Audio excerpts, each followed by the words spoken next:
अस्सलाम वालेकुम प्यारे दोस्तों। पेशे खिदमत है कहानी सोने के बालों वाली शहजादी नीलोफर और उसके 3 सवाल। एक बादशाह की 4 लड़कियां थीं, बहुत खूबसूरत, शरीफ, नेक दिल और हमदर्द। इनमें से 3 की तो शादी हो चुकी थी, मगर छोटी शहजादी नीलोफर अपनी तीनों बहनों से ज्यादा खूबसूरत, हसीन, बेपनाह, शरीफ और समझदार थीं। इस शहजादी के सर के बाल सोने के थे, मगर इस वक्त तक इसकी शादी सिर्फ इसलिए नहीं हुई थी कि कोई शहजाद इस कदर हसीन, दिलरुबा, बहादुर और समझदार नहीं मिलता था। बादशाह और मलका भी शहजादी नीलोफर को बहुत चाहते थे, और इसीलिए इनकी ख्वाहिश थी कि उसकी शादी किसी अच्छे से शहजादे से हो जाए। इस हंसमुख शहजादी की बहुत ही सहेलियां भी थीं जो इसके साथ खेल करती थीं। एक रोज शहजादी और उसकी सहेलियां खेलते खेलते नदी के पास जा पहुंची। सहेलियों ने जो देखा, यह साफ साफ पानी चांदी की तरह सफेद बह रहा है, तो उनका दिल चाहा कि वह इस पानी में नहाए। चुनांचे उन्होंने शहजादी को भी मजबूर किया। शहजादी अपनी सहेलियों के कहने से मजबूर हो गई और नदी में नहाने को तैयार हो गई। जब यह नदी में सब के सब नहाने लगी, तो शहजादी के 2-4 बाल नदी में गिर गए। यह लोग नहाकर महल में वापस आ गए। शहजादी के बाल बहते बहते दूसरे बादशाह की सल्तनत में एक चट्टान से रुक कर रह गए। इत्तेफाक से इस जंगल में एक शहजादा शिकार खेलने आया हुआ था, और इसके दोस्त नदी पर पानी पीने आए थे। पानी पीते पीते एक दोस्त ने देखा कि कोई चीज सोने की तरह चमक रही है। इसने आगे बढ़कर देखा तो सोने के 3-4 बाल आपस में उलझे हुए एक चट्टान से रुके पड़े हैं। इसने जल्दी से बढ़कर इन बालों को उठा लिया और शहजादे के पास लाया। शहजादे को सोने के बाल देखकर बड़ी हैरत हुई। यह चुपचाप इन बालों को लेकर घर आ गया और चुपचाप अपने कमरे में चला गया। मलका ने खाना खाने को कहा तो शहजादे ने खाना खाने से इनकार कर दिया। मैं चुप रही। मगर जब सुबह शहजादे ने नाश्ता करने और चाय पीने से भी इनकार कर दिया, तो मलका को बहुत फिक्र हुई, और मलका ने बादशाह से कहा कि शहजादा कुछ चुपचाप सा है। जब से शिकार से वापस आया है, ना कुछ खाया, मगर वह किसी से कहना नहीं चाहता। बादशाह ने यह सुनकर वजीर के लड़के को बुलाया और कहा कि तुम शहजादे से उसकी उदासी का सबब दरियाफ्त करो। वजीर ज़्यादा शहजादे के पास गया और पूछा कि आखिर आपने कल से खाना क्यों नहीं खाया और आप क्यों चुपचाप हैं। पहले तो शहजादा टलता रहा, मगर जब वजीर ज़्यादा ने बहुत जोर दिया तो शहजादे ने कहा कि मैं यह सोने के बाल की जो लड़की है, उससे शादी करना चाहता हूँ। वजीर ज़ाद ने यह कहा, यह कौन सी मुश्किल है, मैं अभी बादशाह सलामत से अर्ज करता हूँ। यह कहकर वजीरजाद बादशाह सलामत के पास चला गया और कहा, कल जब हम शिकार खेलकर आ रहे थे और उस नदी पर पानी पीने पहुंचे तो वहां उनको यह लड़की के सोने के बाल मिले हैं। इसने वह बाल शहजादे को दिखाए। अब शहजादा साहब चाहते हैं कि सोने के बालों वाली लड़की से उसकी शादी हो जाए। बादशाह ने यह सुनकर शहजादे को बुलाया और कहा कि तुम खाना खा लो, मैं अभी लोगों को हुक्म देता हूँ कि सोने के बालों वाली लड़की की तलाश करें। चुनांचे बादशाह ने उसी वक्त कोतवाल को हुक्म दिया, केवल सोने के बालों वाली लड़की को तलाश कराए। कोतवाल ने हुक्म सुनकर चारों तरफ सिपाही रवाना कर दिए। इस तरह से 1 हफ्ता गुजर गया, मगर सोने के बालों वाली लड़की का कोई पता ना चला। शहजादे को जब यह खबर मालूम हुई तो वह बीमार रहने लगा। बादशाह शहजादे की बीमारी से बहुत फिक्रमंद हुआ और इसने ऐलान कर दिया कि जो कोई सोने के बालों वाली लड़की को तलाश करेगा या उसका पता चलाएगा, उसे बहुत सा इनाम दिया जाएगा। इनाम के लालच से सल्तनत के बहुत से आदमी इस बात का पता लगाने के लिए रवाना हुए, मगर इसका पता ना चला। उधर शहजादे की बीमारी बढ़ती जा रही थी। आखिर एक रोज बादशाह ने परेशान होकर वजीर से कहा कि अगर 1 महीने के अंदर सोने के बालों वाली लड़की का पता ना चला तो मैं तुमको कत्ल कर दूंगा। बेचारा वजीर यह हुक्म सुनकर अपने घर आया और घर वालों से कहा कि अब मेरी मौत के दिन नजदीक ए गए हैं। बादशाह ने यह हुक्म दिया है। वजीरजादे को जब अपने बाप की इस परेशानी का इल्म हुआ तो इसने अपने आप से कहा, आप बेफिक्र रहिए, इंशा अल्लाह सोने के बालों वाली लड़की का पता मैं चलाऊंगा। दूसरे दिन वजीरजाद ने एक चूड़ी वाले का भेस बदला और नदी के किनारे चलना शुरू किया। आसपास जो भी गांव मिलते वह उनमें जाता और चूड़ियां बेचता। चूड़ियां ले लो, चूड़ियां ले लो कि सदाएं लगाता। इसकी आवाज़ सुनकर गांव की लड़कियां निकाल आईं। यह चूड़ियां भी बेच रहा था और हर लड़की के बाल भी देख रहा था। इस तरह से वजीरजादे को 20 दिन गुजर गए। बेचारा बहुत गमगीन हुआ कि अब मेरे बाप को बेगुनाह कत्ल कर दिया जाएगा। यह सोचकर इसने जल्दी जल्दी सफर करना शुरू कर और आखिरकार वह शहजादी नीलोफर के शहर में पहुंच गया। यहां भी इसने चूड़ियां फरोख्त की, मगर कोई पता न चला। जब चूड़ियां देता तो हर लड़की से जरूर कहता था कि हमारे मुल्क में एक लड़की के सोने के बाल हैं, भला तुम्हारे यहां भी किसी के सोने के बाल हैं? लड़की सरे हिलाकर जवाब देती कि नहीं, यह हमें मालूम नहीं, यह कह देती। इसी तरह जबकि महीना पूरे होने में बाकी कुछ दिन रह गए थे, इसको बादशाह के खजांची की लड़की ने चूड़ियां पहनने को बुलाया। जब वह इस लड़की को चूड़ियां पहना चुका तो इसने इससे भी वही कहा कि मेरे मुल्क में तो एक लड़की के सोने के बाल हैं, क्या तुम्हारे यहां भी किसी सोने के बाल हैं? लड़की ने चूंकि शहजादी को देख रखा था और वो उसकी सहेली थी, इसीलिए इसने जवाब दिया कि हाँ, हमारी छोटी शहजादी नीलोफर के बाल सोने के हैं। वजीरजाद यह जवाब सुनकर बहुत खुश हुआ, मगर इसने कहा गलत, बिल्कुल गलत। शहजादी के बाल सुनहरे होंगे, सोने के नहीं हो सकते। तुम गलत गा रही हो। खजांची की लड़की ने गुस्सा खाकर कहा कि क्या मैं झूठ बोल रही हूं? वजीरजादे ने जवाब दिया, और नहीं तो क्या? इस पर खजांची की लड़की को और भी गुस्सा आया और इसने कहा कि अगर मैंने तुमको शहजादी के सोने का बाल लाकर दिखा दिया तो वजीरजादे ने जल्दी से कहा तो मैं तुमको यह सब कीमती चूड़ियां मुफ्त में दे दूंगा, लेकिन अगर शहजादी का बाल सोने का ना हुआ तो तुमको मुझे शादी करना पड़ेगी। खजांची की लड़की ने यह शर्त मंजूर कर ली। वजीरजादे चला आया। यह लड़की शाम को शहजादी के पास गई और बातें करते करते शहजादी का एक बाल चुपके से तोड़ लिया और थोड़ी देर के बाद शहजादी से रुखसत होकर घर आ गई। जब दूसरे रोज वजीरजादा चूड़ियां बेचता बेचता इसके घर के पास से गुजरा तो इसने उसको बुलवाया और शहजादी का सोने का बाल उसको दे दिया और कहा, लो देखो, अब तो यकीन आया। वजीरजादे ने मुस्कुराकर कहा, वाकई तुम सच कहती थी, लो तुम शर्त जीत गई, इसलिए यह सब चूड़ियां तुम्हारी हैं। खजांची की लड़की अंदर चूड़ियां रखने गई और वजीरजादा फौरन वहां से उठकर एक सराय में आया और एक घोड़े वाले को बुलाकर इसका घोड़ा खरीदा और अपने मुल्क की तरफ रवाना हो गया।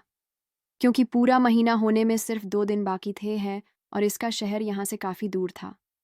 वजीरजादा दिन रात घोड़ा दौड़ाता रहा, मगर शहर काफ़ी दूर था। उधर महीना पूरा हो गया और बादशाह ने वजीर को बुलाकर पूछा कि तुमने सोने के बालों वाली लड़की का पता चलाया या नहीं।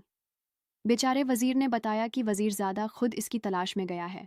बादशाह तो गुस्से से चल रहा था, इसलिए इसने जवाब दिया, क्योंकि महीना पूरा हो चुका है और शहजादा सख्त बीमार है, इसके बचने की उम्मीद नहीं है, और तुमने इस महीने में भी इसका पता नहीं चलाया, इसलिए मैं तुमको आज कत्ल कर दूंगा बेचारा।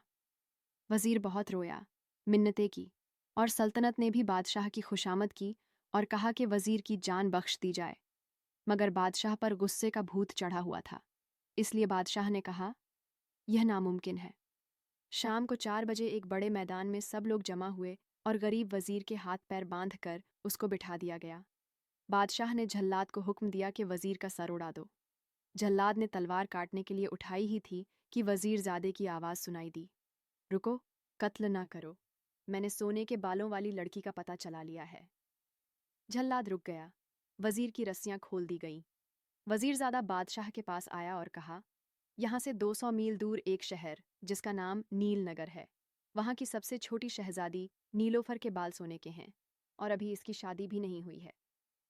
बादशाह ये खबर सुनकर बहुत खुश हुआ और वजीरजादे को बहुत सारा रुपया इनाम दिया और उसी वक्त महल में जाकर मलका को यह खुशखबरी सुनाई। शहजादे को जब यह इत्तिला पहुंची तो उसकी बीमारी आई और गई और इसने उसी वक्त वजीरजादे को अपने पास बुलाकर शाबाशी दी और कहा कि तुम इसके बदले में क्या इनाम चाहते हो। वजीरजादा पहले तो खामोश हो गया। जब शहजादे ने फिर सवाल दोहराया तो वजीरजादे ने कहा कि मैं उससे मुल्क के बादशाह की खजांची की लड़की से शादी करना चाहता हूँ। अगर आपकी शादी शहजादी नीलोफर से हो जाए तो आप वहाँ के बादशाह सलामत से कहकर मेरी शादी इस लड़की से कर दीजिएगा। शहजादे ने वादा कर लिया। वजीर के घर में खूब खुशियां मनाई गईं और वजीर अपने लड़के की बहादुरी और अक्लमंदी से बहुत खुश हुआ। चंद रोज के बाद जब शहजादा बिल्कुल तंदुरुस्त हो गया तो इसके अब्बा ने बहुत से हीरे चौबारा कश्तियों में भरकर नीलोफर के वालिद के पास भेजी और एक खत लिखा कि वह शहजादी नीलोफर की शादी इसके लड़के से कर दें। मंजिलों पर मंजिलें तय करते हुए यह कासिद और इसके साथी शहजादी नीलोफर के शहर में जा पहुंचे। और एक दिन आराम करने के बाद बादशाह के दरबार में पहुंचे और तमाम तोहफे उसकी खिदमत पे पेश कर दिए और वो खत दिया जिसमें शहजादी के लिए शादी का पैगाम था। बादशाह ने ये खत पढ़कर जवाब दिया कि आप लोग एक हफ्ता ठहरिए, मैं इस पर गौर करके जवाब दूंगा। कासिद और उसके साथी शाही मेहमान खाने में ठहरा दिए गए। बादशाह ने मलका को ये सब तोहफे और खत दिखाए। मलका जवाब दिया कि मेरी राय में शहजादी से शहजादे की शादी करने में कोई हर्ज नहीं, मगर इससे भी अगर पूछ लिया जाए तो अच्छा है। बादशाह ने यह सुनकर कहा कि अच्छा, पूछ लो। चुनाचे 2-3 दिन के बाद मलका ने शहजादी की सहेलियां से कहा कि वह शहजादी से शादी के बारे में पूछे। सहेलियों ने इस दिन शहजादी को यह सब किस्सा सुनाया और इसकी राय पूछी। नेक और अच्छी शहजादी ने जवाब दिया कि मुझे यह शादी मंजूर है, मगर मैं शहजादे की अक्ल का इम्तिहान लेना चाहती हूँ और मैं इससे 3 सवाल करूंगी। अगर वह इस पर कामयाब हो गया तो मैं फिर बड़ी खुशी से शादी करने को तैयार हो जाऊंगी, लेकिन शहजादा अगर इन शर्तों को पूरा ना कर सका तो इसका मतलब यह होगा कि वह बहुत बेवकूफ़ है और फिर मैं ऐसे बेवकूफ़ आदमी से शादी नहीं करूंगी। सहेलियों ने यह सब बातें आकर बादशाह को यह सब वाक्य सुनाया। बादशाह ने यह सुनकर कहा, यह सब बातें जो शहजादी ने कही हैं ठीक है, और मैं भी यही लिखकर भेज देता हूँ। चुनाचे बादशाह ने कासिद को तलब किया और ख़त में लिख दिया कि शहजादे से शादी इस शर्त पर मंजूर है कि शहजादा शहजादी के 3 सवालों का जवाब दे ताकि शहजादे की अक्ल का इम्तिहान हो जाए।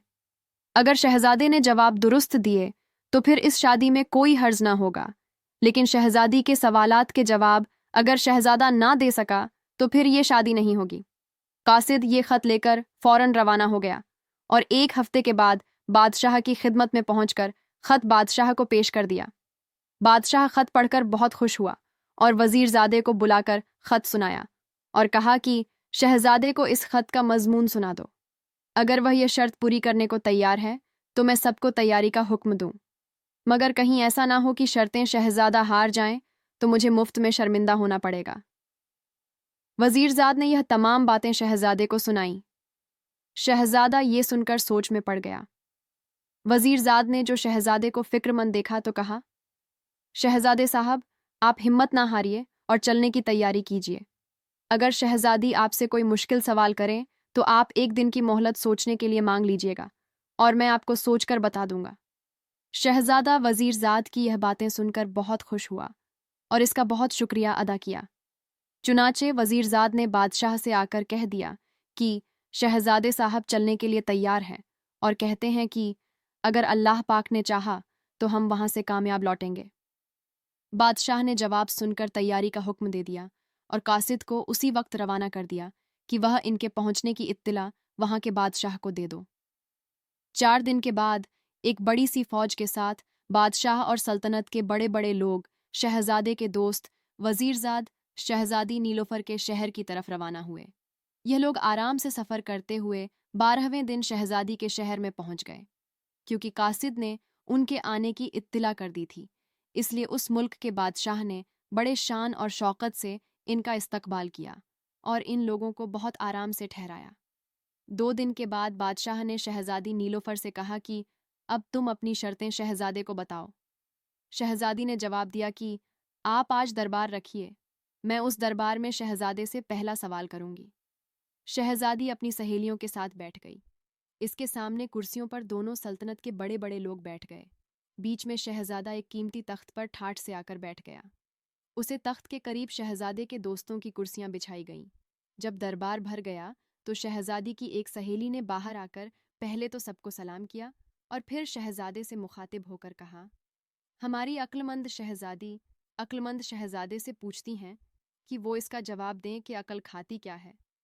यह सवाल सुनकर सारे दरबार में सन्नाटा छा गया और शहजादा परेशान हो गया और सोचने लगा कि इसको कुछ समझ ना आया तो उसने वजीरजाद की तरफ देखा।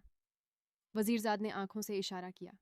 शहजादे ने इशारा समझकर जरा बुलंद आवाज से कहा कि ए सहेली, तुम अपनी अक्लमंद शहजादी से कह दो कि इनका सवाल बहुत ज़बरदस्त है और इसके सोचने के लिए वह मुझे 1 दिन की मोहलत दे। सहेली अंदर गई और फिर वहां से वापस आकर कहा, हमारी अक्लमंद शहजादी नीलोफर बहादुर शहजादे को कल इसी वक्त तक सोचने की मोहलत देती है। यह सुनकर बादशाह ने दरबार बर्खास्त कर दिया। सब लोग अपने अपने घर चले गए। मेहमान खाने में आकर बादशाह, शहजादा और दूसरे लोग सोने लगे। शहजादे ने वजीरजाद से कहा कि बताओ, इसका क्या जवाब दूं। वजीरजाद खुद फिक्रमंद हो रहे। सब लोगों ने अलग अलग जवाब आज सोचे। कोई कहता कि अक्ल आंसू पीती है, किसी की राय थी कि अक्ल खून पीती है, कुछ कहते थे कि फिक्र को पीती है। इसी राय में 24 घंटे गुजर गए और दरबार जाने का वक्त आ गया। कुछ देर के बाद आदमी बुलाने आया और यह सब रंजीदा और खामोश दरबार की तरफ रवाना हुए। रास्ते में बादशाह को गुस्सा आ गया और इसने बड़े गुस्से से कहा कि मैं पहले ही कहता था कि सोच लो। अगर ये जिद्दी शहजादा ना माना और आज मुझे और मेरे सब दरबारी को इसकी वजह से शर्मिंदगी उठाना पड़ेगी। वजीरजाद खामोशी से पीछे चल रहा था। बादशाह को गुस्सा करते देखकर एकदम से वो जोर से हंसने लगा। बादशाह ने इसकी गुस्ताखी पर मुड़कर उसकी तरफ देखा और गुस्से से कहा, तुमको शर्म नहीं आई कि सब परेशान हो रहे हैं और आज भरे दरबार में जलील होना पड़ेगा और तुम हंस रहे हो। वजीरजादे ने बड़े अदब से बादशाह के कान में झुककर कुछ कहा और फिर कहने लगा, बादशाह सलामत, मैं तो इसीलिए आपके गुस्से पर हंस रहा हूं। बादशाह इसकी बात सुनकर मुस्कुराने लगा। फिर वजीरजादे ने शहजादे को बुलाया और चुपके से इससे कुछ कह दिया। मालूम नहीं ऐसी क्या बात कही कि शहजादा भी बेइख्तियार हंसने लगा। जब यह लोग दरबार में पहुंचे तो शहजादी की सहेली ने कल की तरह से आकर फिर शहजादे से पूछा कि ए अक्लमंद शहजादे, हमारी नेक और अक्लमंद शहजादी पूछती हैं कि अक्ल पीती क्या है। शहजादे ने हंसकर जवाब दिया कि अच्छी अक्लमंद शहजादी की अच्छी सहेली। जाओ, शहजादी से कह दो कि ये तो बहुत आसान सवाल है। अरे अक्ल गुस्सा पीती है। शहजादे का इतना कहना था कि दोनों तरफ के लोग खुशी से उछल पड़े और जोर जोर से वह कहने लगे। थोड़ी देर में शहजादी खुद बुर्का ओढ़कर बाहर आई और शहजादे से कहा कि आपने मेरे दोनों सवालों के ठीक ठीक जवाब दिए हैं। अब आखिरी शर्त यह है कि एक शेर पिंजरे में मुर्दा बंद है। आप पिंजरा खोले बगैर और पिंजरे की कोई चीज थोड़े बगैर इस मुर्दा शेर को पिंजरे में से निकल दीजिए। यह सवाल सुनकर सब लोग बेहद घबराए और शहजादे ने एक दिन की मोहलत मांगी और दरबार बर्खास्त हो गया। सब लोग घरों को रवाना हो गए। जब शहजादा अपने मकाम पर आया तो इसने वजीरजादे से कहा, अब क्या होगा। वजीर ने कहा, यह तो मेरी भी समझ में नहीं आ रहा, मगर आप फिक्र ना करें, मैं सोचूंगा। दूसरे दिन वजीरजादे ने फिर चूड़ी वाले का भेस बदला और खजांची के मकान पर पहुंच गया। खजांची की लड़की ने जो इसकी आवाज़ सुनी तो उसे बुला लिया। जब यह अंदर पहुंचे तो खजांची की लड़की ने कहा, तुम चूड़ी वाले के भेस में हो, तुम शहजादे के कोई साथी मालूम होते हो। पहले भी तुम मुझे धोखा देकर शहजादी का पता चला कर गए थे। बताओ, तुम कौन हो। वजीरजादे ने हंसकर कहा, ए अच्छी और नेक लड़की, मैं शहजादे का दोस्त हूँ और शहजादे के मुल्क के वजीर का लड़का हूँ। खजांची की लड़की ने कहा, अब तक तो तुम्हारा दोस्त शहजादा जीत रहा है, मगर आज वो नहीं जीत सकता। खजांची की लड़की की यह बातें सुनकर वजीरजादे रोने लगा। खजांची की लड़की ने जो उसे रोते देखा तो कहा, तुम क्यों रो रहे हो ए वजीरजादे। इस पर वजीरजादे ने रोते हुए जवाब दिया कि मैं तुमसे शादी करना चाहता हूँ और मुझे शहजादे ने वादा किया था कि अगर उससे शहजादी की शादी हो जाएगी तो वह यहाँ के बादशाह से कहकर मेरी शादी तुमसे करवा देगा। मगर आज शहजादा शर्त हार जाएगा और इसकी शादी तुम्हारी शहजादी नहीं हो पाएगी। इसका नतीजा यह होगा कि मेरी शादी भी तुमसे नहीं हो सकेगी। मैं इसलिए रो रहा हूँ। खजांची की लड़की यह सुनकर पहले तो शर्माई और फिर कहा कि तुम मत रो, मैं तुमको बता ही देती हूँ कि यह शेर किस तरह पिंजरे के अंदर से निकाला जा सकता है। वजीरजादे ने हंसकर कहा, बताओ। खजांची की लड़की ने कहा, दरअसल यह इस पिंजरे के अंदर असली शेर नहीं है, बल्कि एक मोम का शेर, बिल्कुल असली शेर की सूरत का बनाकर खड़ा कर दिया गया है और इस पर रंग फिर दिया गया है। अगर लोहे की एक गरम सलाख जो आग पर सुर्ख कर ली जाए इस शेर के पेट में घुसाई जाए तो इसका मोम पिघलकर पिंजरे से बाहर आ जाएगा और इस तरह शहजादी की यह शर्त भी पूरी हो जाएगी कि बगैर पिंजरा खोल शेर को बाहर निकाल दिया जाए।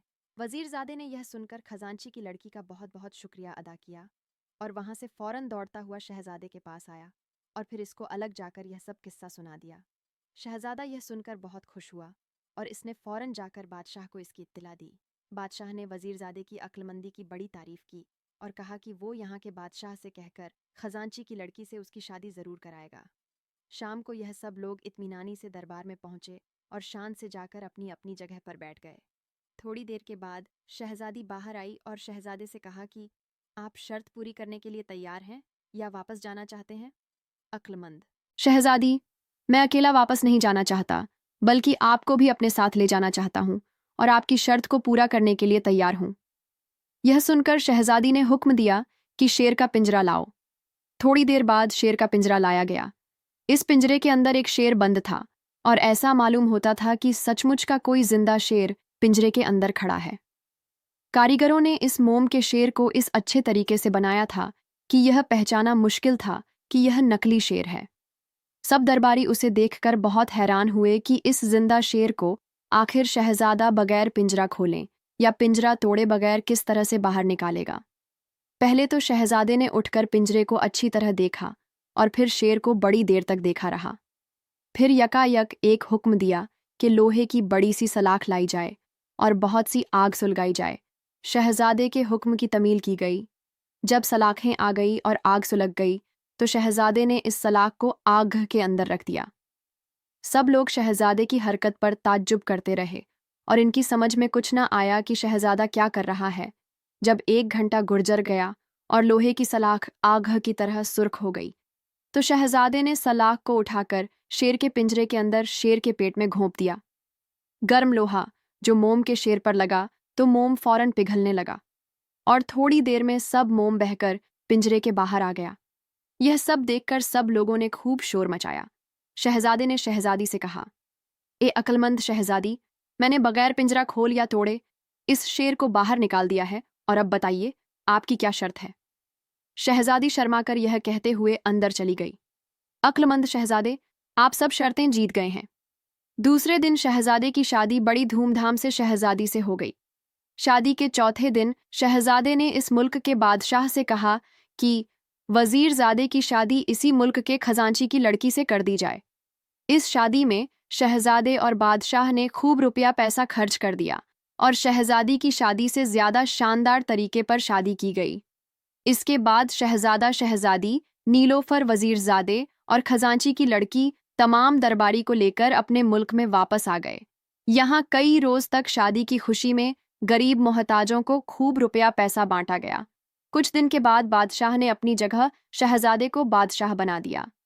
शहजादे ने अपने दोस्त वजीरजादे को अपना वजीर मुकर्रर किया और वजीरजादे के अब्बा की पेंशन कर दी और फिर यह सब लोग बड़े ऐशो आराम से रहने लगे और रियाया की भलाई के लिए दिन रात कम करने लगे। आज की इस वीडियो में इतना ही प्यारे दोस्तों। हम उम्मीद करते हैं आपने आज की इस वीडियो को लाइक तो कर दिया होगा। साथ ही कमेंट बॉक्स में अपनी कीमती राय ज़रूर बताएं। आपको यह वीडियो कैसी लगी? नए आने वाले लोगों से गुजारिश है चैनल को सब्सक्राइब ज़रूर कर लें। शुक्रिया। अल्लाह हाफिज़।